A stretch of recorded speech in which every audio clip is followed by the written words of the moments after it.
এই দেখেন, আজ খুব ভোরবেলা ঘুম থেকে উঠে আমার ওয়াইফ দেখতে পায় আমাদের বাড়ির একদম উঠানে দুটি ডাহুক পাখির ছানা। তো ডাহুক পাখির ছানা দুটিকে দেখে সেই ছানা দুটি ধরে ফেলে এবং তাদেরকে ধরতে খুব কষ্ট হয়, কষ্ট হলেও তাদেরকে ধরে খাঁচায় বন্দি করে রাখে। তো আমার দুটি মেয়ে আছে, তা দেখে খুব আনন্দিত। তো আমি এখন আবার দুপুরবেলা বাড়ি আসলাম, বাড়ি আসার পরে দেখি যে পাখিটার যেই ছানা দুটি, সেই মা পাখিটা এই ছানা দুটিকে উদ্ধার করার জন্য খুব ব্যস্ত। তো আমি দেখে সেই মা পাখিটাকে আমি ধরার চেষ্টা করি, কিভাবে ধরা যায় তার জন্য একটা ফাঁদ তৈরি করলাম সুতা দিয়ে, নর্মাল একটা ফাঁদ তৈরি করে সেই পাখিটাকে ধরতে পারছি কি না আপনারা একটু দেখুন। মা পাখিটাকে ধরার জন্য একটা ফাঁদ তৈরি করলাম, আপনাদের দেখাই। এই যে দেখুন সুতা, এই সুতার ভিতরে যখন পা দিবে তখন মা পাখিটাকে আমি আটকানোর চেষ্টা করব। মা পাখিটাকে আটকাতে পারলে মা পাখিটাকে এই বাচ্চার কাছে দিয়ে রাখবো। এই দেখুন মা পাখিটা উড়ে গেছে দূরে, যদি আবার আসে আমি পরে আবার ভিডিও করছি, পরে দেখাবো আবার।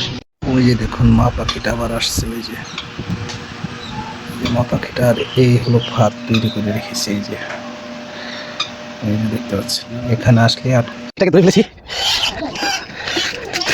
এই দেখেন,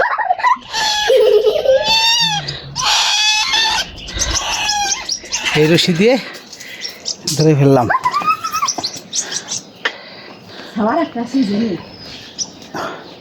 আর একটা ছানা রয়েছে এখানে।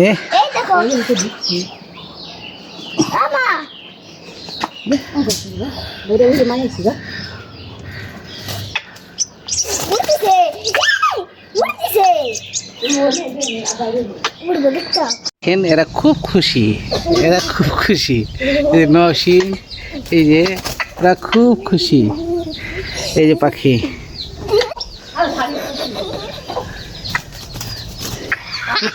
খুব খুশি। তোমার নাম কি? হুমায়ুনা।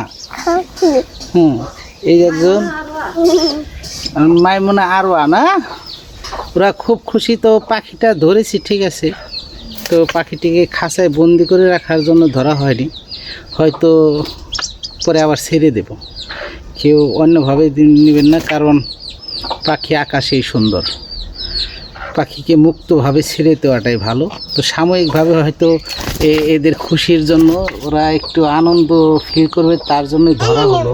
এই যে দেখেন, শুধু ওদের একটু আনন্দ দেওয়ার জন্য ধরা হয়েছে। পরে পাখিটিকে ছেড়ে দেওয়া হবে, অবশ্যই ছেড়ে দেওয়া হবে।